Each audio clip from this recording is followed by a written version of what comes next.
World war 2 जब ख़त्म हुई तो अमेरिका को ये समझ आ गया था कि न्यूक्लियर एनर्जी में उसे और काम करना चाहिए। एरिया 1, एरिया 2, एरिया 3, ये सब एरियाज़ के कोड वर्ड थे जहां अमेरिका अपना न्यूक्लियर एक्सपेरिमेंट करता था। वर्ल्ड वॉर 2 के बाद अमेरिका ने अपने एक्सपेरिमेंट एरिया की काउंटिंग और भी ज़्यादा बढ़ा दी और उनमें से ही था एक एरिया 51। एरिया 51 का नाम है Nevada test and experiment range. It's like normal place वे न्यूक्लियर टेस्ट होते हैं, बहुत सारे एक्सपेरिमेंट्स होते हैं। लेकिन ये बात पूरी सच नहीं है। यहाँ पर एलियन से कांटेक्ट होता है।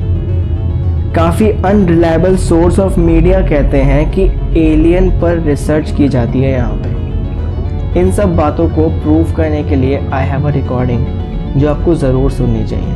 1997 में एक रेडियो चैनल था जिसका नाम था coast to coast AM।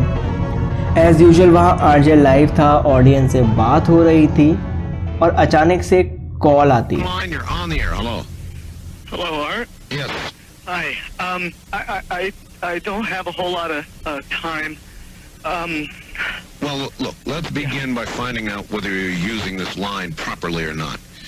Area 51. Yeah, that's right. Were you an employee or are you now? A former employee. Former employee.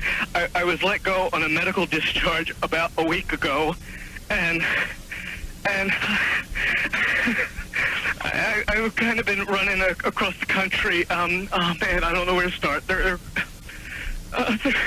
They're gonna they'll triangulate on this position really soon. So you can't spend a lot of time on the phone. So give us something quick. Okay. Okay. What we're thinking of as aliens are they're extra dimensional beings that an earlier precursor of the space program made contact with. They are not what they claim to be. They have infiltrated a lot of aspects of the military establishment, particularly the Area 51. The disasters that are coming, the military, I'm sorry, the government knows about them, and there's a lot of safe areas in this world that they could begin moving the population to now, Art. But they're not doing anything. They are not. They want the major population centers wiped out so that the few that are left will be more easily controllable.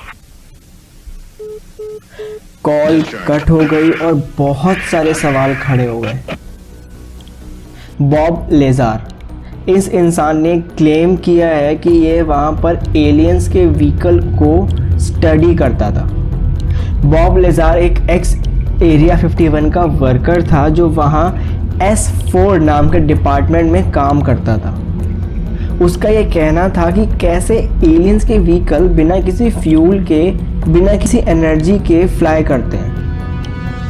वो वहाँ ये study करता था। Aliens काफ़ी mysterious theories में से एक है। Humans still know very less about aliens, but हम इतना जानते हैं कि एलियंस के व्हीकल बिना किसी एनर्जी के फ्लाई तो करते हैं। बॉब लेजार के हिसाब से 1989 में उसके डिपार्टमेंट के हाथों में एक एलियन व्हीकल मिला।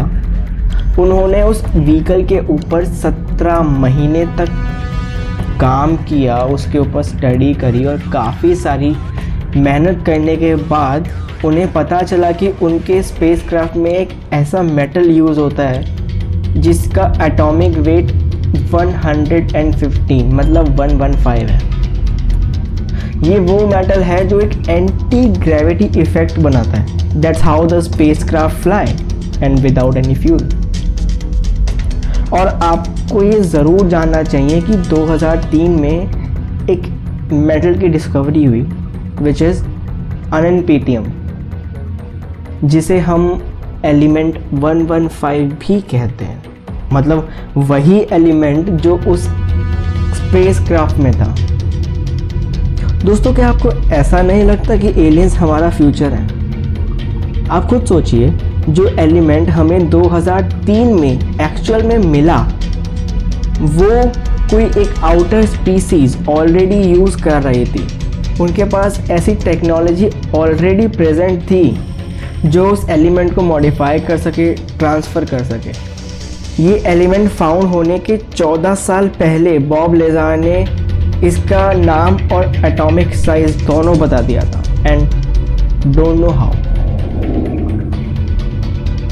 बॉब लेज़ार के हिसाब से एलियन, या कहूँ तो एक्स्ट्रा टेरेस्ट्रियल्स, हमेशा से हमारे बीच में है।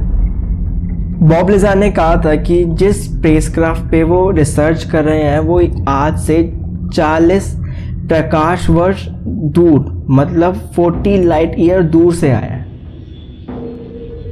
एक फैक्ट बताऊं, drones, private aircraft, private jets, helicopters, यहाँ तक कि मिलिट्री जेट्स भी एरिया 51 के आसपास नहीं भटक सकते, वो बैन है।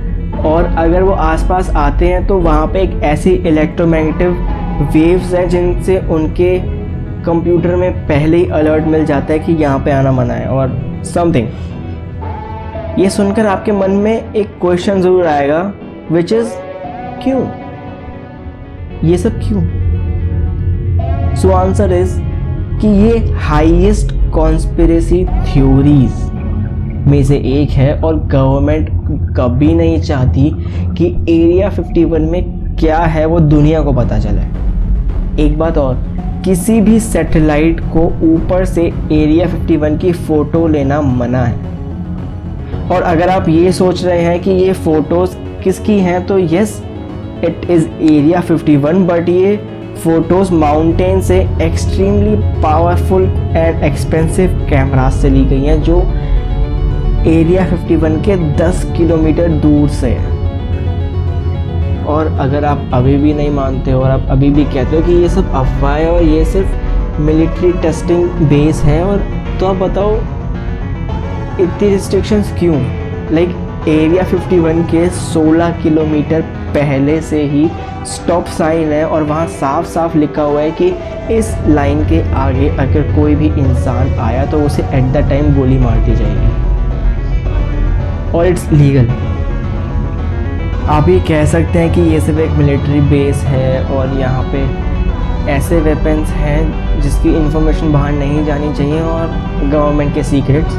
तो ये सुनिए, BBC जो डॉक्यूमेंट्रीज बनाने में सबसे आगे है, उनकी टीम भी वहाँ गई थी।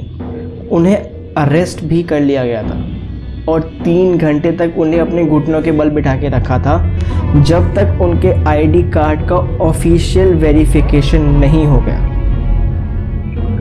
और उन्हें काफ़ी पैसे भी भरने पड़े थे। बट आपको लगता नहीं कि BBC ने तो काफ़ी बार US गवर्नमेंट के साथ काम किया हुआ है? ये शॉकिंग फैक्ट है, राइट? एक और फैक्ट सुनाऊं, 2013 से पहले एरिया 51 यानी Nevada test and experiment range को ऑफिशियल जगह भी डिक्लेयर नहीं किया गया था। रॉबर्ट लेज़ार जो एरिया 51 के एनर्जी डिपार्टमेंट में काम करने वाले एक नॉर्मल इंसान थे, वो एरिया 51 में बाहर से आने वाले फ्लाइंग सॉसर्स की एनर्जी को हार्नेस करने का काम किया करते थे, बहुत बड़ी बड़ी एनर्जी हार्नेसेस मशीन्स के द्वारा। 2004 डैन बुरिश, इस इंसान ने ये क्लेम किया है कि इसने एलियंस को देखा है और छुआ भी है, और उसने क्लेम किया है कि इसने एलियंस के अंदर जो वायरसेस होते हैं ना, उन्हें निकाला है ताकि वो सभी इस पर स्टडी कर सकें। उसने यहाँ तक भी क्लेम किया है कि उसने एक एलियन से बात करी है जिसका नाम उसने जे रॉब बताया था with the help of computers. तो क्या ये कहा जा सकता है कि एलियंस रियल हैं? I think yes. I think वो अर्थ पर ही हैं, वो आते रहते हैं। क्या ये सब सच है?